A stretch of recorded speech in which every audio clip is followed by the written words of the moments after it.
ശ്രീധ ചേച്ചി, ഈ പാകിസ്ഥാനെ കുറിച്ച് നമ്മൾ എന്ത് പറഞ്ഞാലും ചില ആളുകൾ പറയും നമ്മൾ വിദ്വേഷം കൊണ്ടും വെറുപ്പ് കൊണ്ടുമാണ് പാകിസ്ഥാനെതിരെ വാർത്തകൾ പറയുന്നത് എന്നുള്ളത്. പക്ഷെ ഇപ്പൊ വന്നിരിക്കുന്നത് അങ്ങനെയല്ല. പാകിസ്ഥാനിലെ ഏറ്റവും വലിയ വിമാനത്താവളമായ കറാച്ചി അന്താരാഷ്ട്ര വിമാനത്താവളത്തിൽ ഒരു ടാങ്കർ പൊട്ടിത്തെറിച്ച് 2 ചൈനീസ് അന്താരാഷ്ട്ര വിമാനത്താവളത്തിലല്ല, അതിന്റെ അടുത്ത് ഒരു ടാങ്കർ പൊട്ടിത്തെറിച്ച 2 ചൈനീസ് പൗരന്മാരാണ് മരണപ്പെട്ടിരിക്കുന്നത്. 3 പേർ മരിച്ചു, അതിലൊരാൾ ചാവേറായിരുന്നു എന്നുള്ളതാണ്.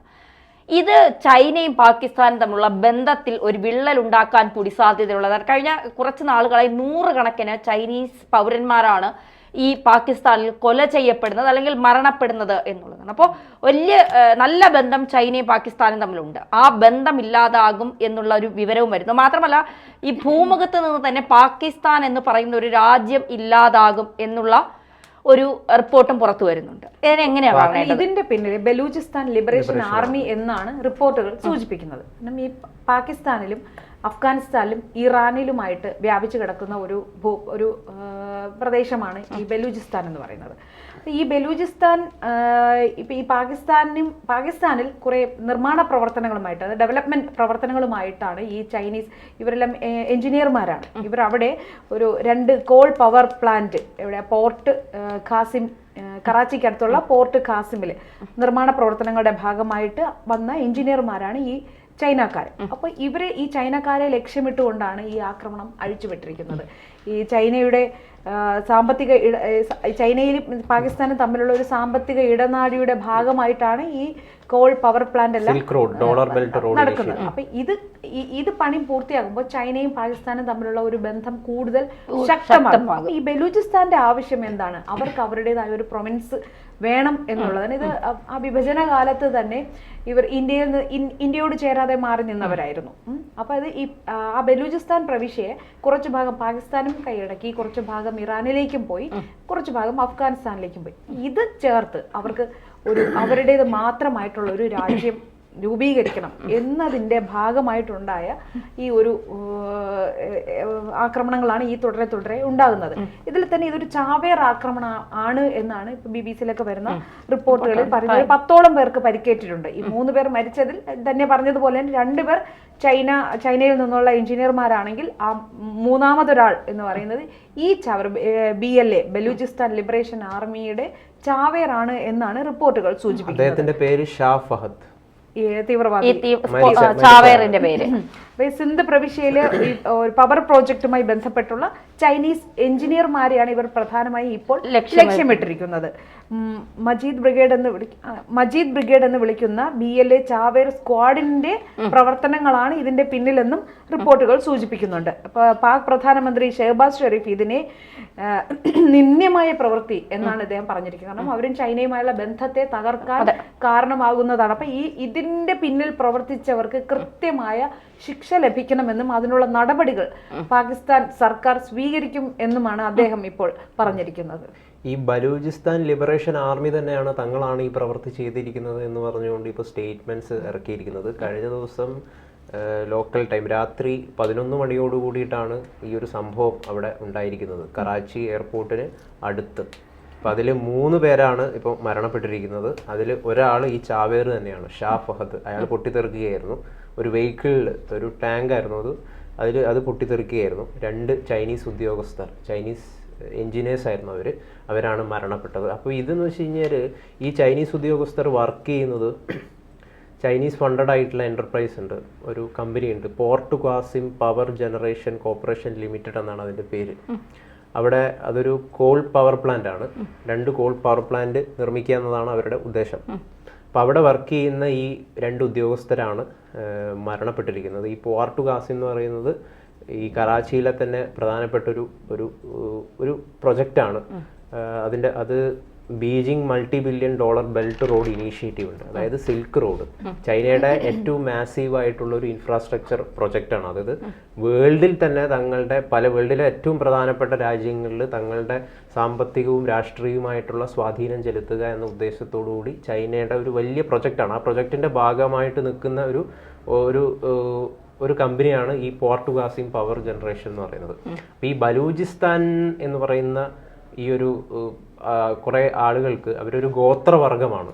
അവർക്ക് ഈ പാകിസ്ഥാൻ്റെ കൂടെ നിൽക്കുക എന്ന് പറയുന്നത് കുറേ വർഷങ്ങളായിട്ട് അവർക്ക് താല്പര്യമില്ലാത്തൊരു ഒരു കാര്യമാണ്. അവർക്ക് പ്രത്യേക ഒരു രാജ്യം വേണം, അവർക്ക് സ്വതന്ത്രമായിട്ടൊരു രാജ്യം വേണമെന്ന് അവർ നിരവധി കാലങ്ങളായിട്ട് അവകാശപ്പെട്ടുകൊണ്ടിരിക്കുന്നുണ്ട്. അപ്പം നേരത്തെയും നിരവധി ചൈനീസ് ഉദ്യോഗസ്ഥർ ഇവിടെ വർക്ക് ചെയ്യാൻ വേണ്ടിയിട്ട് വന്ന ഈ ചൈനയുടെ പ്രൊജക്റ്റിൻ്റെ ഭാഗമായിട്ട് വന്ന നിരവധി ആളുകളെ വധിക്കുകയും ബോംബ് സ്ഫോടനത്തിൻ്റെ ഭാഗമായിട്ട് മരണപ്പെടുകയൊക്കെ ചെയ്യുന്ന സാഹചര്യം ഉണ്ടായിട്ടുണ്ട്. അപ്പോൾ ചൈന വലിയ രീതിയിൽ, ചൈനയല്ല പാകിസ്ഥാൻ വലിയ രീതിയിൽ സാമ്പത്തികമായിട്ട് ദാരിദ്ര്യമെടുത്ത് കുത്തുവാളെടുത്ത് വല്ലാത്തൊരു അവസ്ഥയിലാണ് പാകിസ്ഥാനുള്ളത്. കഴിഞ്ഞ സാമ്പത്തിക വർഷത്തിൽ തന്നെ ഏതാണ്ട് അവരുടെ ബഡ്ജറ്റിലെ 85% തുകയും 85% തുകയും അവർ ചെലവഴിച്ചത് അവരുടെ കടം വീട്ടാൻ വേണ്ടിയിട്ടാണ്. അപ്പോൾ സാമ്പത്തികമായിട്ട് എല്ലാ രീതിയിലും ദാരിദ്ര്യത്തിൽ അകപ്പെട്ടിരിക്കുന്ന പാകിസ്ഥാന് ഈ ചൈനയുടെ ഭാഗത്തു നിന്നുള്ള ഈ ഇനീഷ്യേറ്റീവ് വലിയ രീതിയിൽ അവരുടെ സമ്പദ് വ്യവസ്ഥയെ ഉയർത്താൻ വേണ്ടിയിട്ട് സഹായകരമാകുന്ന ഒരു സംഗതിയാണ്. പക്ഷേ ഈ ബലൂചിസ്ഥാൻ ഫോഴ്സ് അതിന് അനുവദിക്കുന്നില്ല. അവർ നിരന്തരമായിട്ട് കലാപങ്ങൾ സൃഷ്ടിച്ചുകൊണ്ടിരിക്കുകയാണ് ചെയ്യുന്നത്. ഇപ്പം നമുക്കറിയാം, ഏതാണ്ട് ഒരാഴ്ച മുമ്പ് IMF പാകിസ്ഥാന് 700 കോടി രൂപയോളം കടം കൊടുക്കാമെന്ന് ധാരണയായിട്ടുണ്ട്. ആ കടം 10 ഇരട്ടിയാണ് അതിൻ്റെ പലിശ പാകിസ്ഥാൻ തിരിച്ചു വിടുന്നത്. അപ്പം ഇവരെവിടുന്നാണ് പാകിസ്ഥാന് ഇതിൻ്റെ സ്രോതസ്, സമ്പത്തിൻ്റെ സ്രോതസ് കണ്ടെത്തുക എന്ന് പറയുന്നതിൽ വലിയ രീതിയിലുള്ളൊരു അവശേഷിക്കുകയാണ്. അവിടെ ഇപ്പോഴും ഓയിൽ പാകിസ്ഥാനിൽ കണ്ടെത്തി എന്ന് പറയുന്നുണ്ട്. പക്ഷെ അത് ഖനനം ചെയ്യാനായിട്ട് നിരവധി കമ്പനികളുടെ, വിദേശ കമ്പനികളുടെ സഹായം ആവശ്യമാണ്. പക്ഷേ ഈ മറ്റ് സ്ഥലങ്ങളിൽ നിന്ന് ഉദ്യോഗസ്ഥർ വരാൻ വേണ്ടിയിട്ട് വലിയ രീതിയിൽ ഭയപ്പെടുകയും ചെയ്യുന്നുണ്ട്. കാരണം ഇത്തരം ഫോഴ്സുകളാണ് അവിടെ ഉള്ളത്. അവരും ഭൂവിസ്തൃതിയുടെ 44% ഈ ബലൂചിസ്ഥാനാണ്. പക്ഷെ ജനസംഖ്യയുടെ 5% മാത്രമേ അവിടെ ഉള്ളൂ. അതുകൊണ്ട് തന്നെ അവിടെ വികസനങ്ങൾ ഒട്ടും തന്നെ ഒരുപാട് ധാതു സമ്പത്ത് ഒരുപാട് സ്ഥലമാണ് ബലൂചിസ്ഥാൻ. അത് വേണ്ട രീതിയിൽ ഉപയോഗിക്കാൻ അവർക്ക് കഴിയുന്നില്ല എന്നുള്ളത് അവരുടെ ഒരു വലിയ പ്രശ്നം തന്നെയാണ്, പരാജയം തന്നെയാണ്. അതിനെ സമ്മതിക്കാതെ ഇപ്പൊ ഇവരുടെ പകുതി ഭാഗം അഫ്ഗാനിസ്ഥാനിലും പകുതി ഭാഗം ഇറാനിലുമാണ്, നടുക്കാണ് ഇവർ കിടക്കുന്നത്. അപ്പൊ ഈ ഭാഗങ്ങളിൽ നിന്നൊക്കെയുള്ള ഈ കടന്നുകയറ്റമൊക്കെ ഇവരെ വല്ലാതെ അസ്വസ്ഥരാക്കുന്നുണ്ട് എന്നുള്ളതാണ്. അതുകൊണ്ടാണ് ഈ പാകിസ്ഥാനെ ഏത് തരത്തിലും തകർത്തുകൊണ്ട് ഒരു രാജ്യമാക്കി മുന്നോട്ട് പോകുക എന്നുള്ളതാണ് ബലൂചിസ്ഥാൻ ഇപ്പോൾ ലക്ഷ്യമിടുന്നത്. അതുകൊണ്ടാണ് ഈ ചൈന പൗരന്മാരെ പാകിസ്ഥാനിലെത്തുന്നവരെ കൊല്ലുമ്പോൾ, പ്രത്യേകിച്ച് പാകിസ്ഥാന്റെ ഒരു പ്രൊജക്ടിന് വേണ്ടി എത്തുന്ന ചൈനീസ് പൗരന്മാരെ കൊല്ലുമ്പോൾ സ്വാഭാവികമായും ചൈനയ്ക്ക് പാകിസ്ഥാനോട് ഒരു ശത്രുത ഉണ്ടാകും. ആ ശത്രുത ബലൂചിസ്ഥാൻ മുതലെടുക്കാൻ ശ്രമിക്കുമെന്നുള്ള കാര്യത്തിൽ സംശയം വേണ്ട. എന്തായാലും ഈ ബലൂചിസ്ഥാനെ ഫണ്ട് ചെയ്യുന്നത് ഇന്ത്യയാണെന്ന് പറഞ്ഞിട്ട് നേരത്തെ കുറേ രീതിയിലുള്ള വിലയിരുത്തലുകളൊക്കെ ഉണ്ടായിട്ടുണ്ട്. കാരണം പാകിസ്ഥാനുള്ളിൽ ഒരു ആഭ്യന്തര കലാപം ഉണ്ടാക്കി അത് വിഭജിച്ച് ഈ ബലൂചിസ്ഥാൻ ഇന്ത്യയുടെ ഒപ്പം നിർത്തുക എന്ന് പറയുന്ന ഒരു വിലയിരുത്തലൊക്കെ അത് ഉണ്ടായിട്ടുണ്ട്. അത് ഇത്രമാത്രം ശരിയാണെന്ന് സ്ഥിരീകരിക്കാത്തതായിട്ട് നമുക്കത് എത്രത്തോളം, കാരണം ഇപ്പോൾ ഇന്ത്യക്ക് സ്വാതന്ത്ര്യം കിട്ടിയ സമയത്താണ് ബലൂചിസ്ഥാനും ആ സമയത്താണ് സ്വാതന്ത്ര്യം കിട്ടിയത്. അപ്പോൾ ഇന്ത്യക്ക് വേണമെങ്കിൽ ബലൂചിസ്ഥാനെ ഇന്ത്യയുടെ ഭാഗമാക്കി ചേർക്കാം. പക്ഷെ ഇന്ത്യക്ക് അതിനോട് താല്പര്യമില്ലാത്തതുകൊണ്ടാണ് ഇന്ത്യ അതിലേക്ക് വിട്ടത്. പാക് ഒക്യുപ്പൈഡ് കശ്മീരിൽ ജീവിക്കുന്ന ജനത നേരത്തെ തന്നെ വലിയ രീതിയിൽ പ്രക്ഷോഭങ്ങൾ ഇവിടെ ഉണ്ടായിരുന്നു. അപ്പോഴൊക്കെ ഇന്ത്യയുടെ കൂടെ ചേരണം എന്ന് പറഞ്ഞുകൊണ്ടുള്ള വലിയ പ്ലക്കാർഡുകളും ആഹ്വാനങ്ങളൊക്കെ ഉണ്ടായിട്ടുണ്ട്. അപ്പോൾ അതായത് ഇന്ത്യയുമായിട്ട് സഹകരിക്കാൻ ഞങ്ങൾ തയ്യാറാണെന്ന് പറയുന്ന വലിയൊരു ജനക്കൂട്ടം പാകിസ്ഥാനിൽ രൂപപ്പെടുന്നുണ്ട് എന്ന് പറയുന്നത് വലിയൊരു ശുഭസൂചകമായിട്ടുള്ളൊരു കാര്യമാണ്. പക്ഷെ അത്തരത്തിൽ നമുക്ക് പാകിസ്ഥാൻ എവിടെയായാലും ഒരു ആക്രമണം, തീവ്രവാദി ആക്രമണം ഉണ്ടാകുന്നത് ഒരു ശുഭസൂചകമാണോ എന്ന്?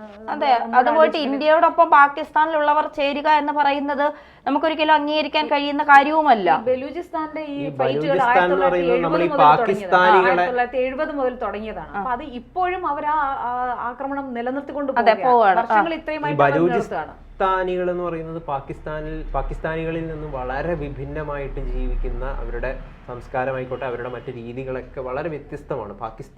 പാകിസ്ഥാനികളെ പോലെ അല്ലെങ്കിൽ അവിടുത്തെ ഒരു മതരാഷ്ട്ര സ്വഭാവം പോലെ ഒരു തീവ്ര മത സ്വഭാവം അവർ കാണിക്കുന്നുണ്ടോ എന്ന് ചോദിച്ചു കഴിഞ്ഞാൽ ഇല്ല എന്നാണ് പറയാൻ വേണ്ടി. സുന്നി ഗോത്ര സമൂഹമാണ്. എന്തായാലും പാകിസ്ഥാൻ ചൈനയും തമ്മിലുള്ള ഈ ബന്ധം രൂക്ഷമായാൽ അത് പാകിസ്ഥാനെ വലിയ രീതിയിൽ തകർക്കുമെന്നുള്ള, അതെ, തിരിച്ചടിയാകും. അതിന് ബലൂചിസ്ഥാൻ തന്നെ പാകിസ്ഥാനെ തകർക്കാനുള്ള വഴികൾ ചൈനയ്ക്ക് കാണിച്ചു കൊടുക്കുന്നതാണോ എന്നുള്ളത് നമ്മൾ സംശയിക്കേണ്ടിയിരിക്കുന്നു. എന്തായാലും പാകിസ്ഥാൻ കരുതലോടെ മുന്നോട്ട് പോയില്ലെങ്കിൽ ആ രാജ്യത്തെ തന്നെ ബലൂചിസ്ഥാൻ ഇല്ലാതാക്കുമെന്നുള്ള കാര്യത്തിൽ സംശയം വേണ്ട.